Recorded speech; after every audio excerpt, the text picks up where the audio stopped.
பூஜா விஷயத்துல இது 100% கரெக்டா பொருந்தது சார். சார் எங்க எல்லாருக்கும் பூஜா எவ்வளவு ஹெல்ப் பண்ணிருக்கா. ஆனா அவளுக்கு நாங்க எதுவும் உதவி பண்ண முடியலன்னு ஒரு வருத்தம் மனசுக்குள்ள இருந்துட்டே இருந்துச்சு சார். அதனால பூஜாவுக்கு ஒரு நல்ல விஷயம் நடக்கிறதுக்கு முன்னாடி நானும் உமாவும் கல்யாணம் பண்ணிக்கிறது இல்ல அப்படின்னு நாங்க 2 பேரும் மனசுக்குள்ள ஒரு முடிவு எடுத்து வச்சிருந்தோம் சார். அதுக்கு ஒரு நல்ல பலன் கிடைச்சிருச்சு.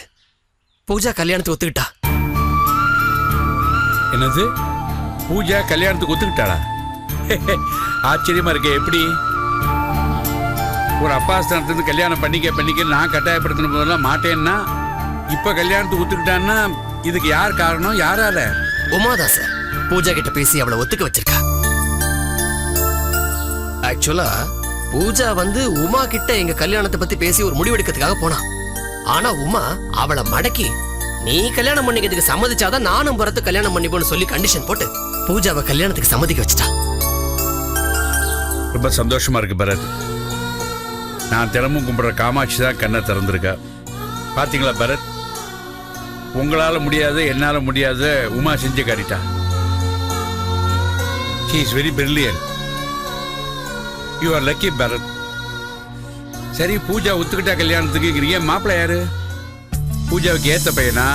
அவனை பத்தி நல்லா விசாரிச்சிங்களா? சார் மாப்பிள்ளை வெங்கட்னு ஒருத்தர் சார்.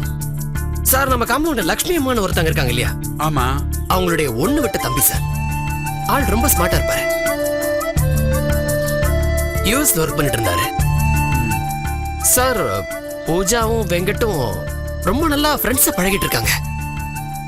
அவங்களுக்குள்ள ஒரு நல்ல அண்டர்ஸ்டாண்டிங் இருக்கிற மாதிரி தெரியுது. அதை வச்சுதான் நாங்களே இவங்க 2 பேருக்கும் பொருத்தம் கரெக்டா இருக்கும்னு ஒரு முடிவுக்கே வந்தோம் சார். நீங்க சம்மதம்னு சொன்னீங்கன்னா மேற்கொண்டு பேசி நிச்சயம் கூட பண்ணி முடிச்சிடலாம். நான் என்ன சொல்றதுக்கு இருக்கு, எனக்கு பூர்ண சம்மதம். என்னை விட பூஜா கூட நீங்க தான் ரொம்ப அதிகமா பழகிருக்கீங்க.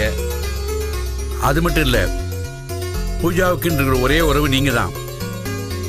நீங்க பூஜா பத்தி எடுக்கிற முடிவு கரெக்டா தான் இருக்கும்.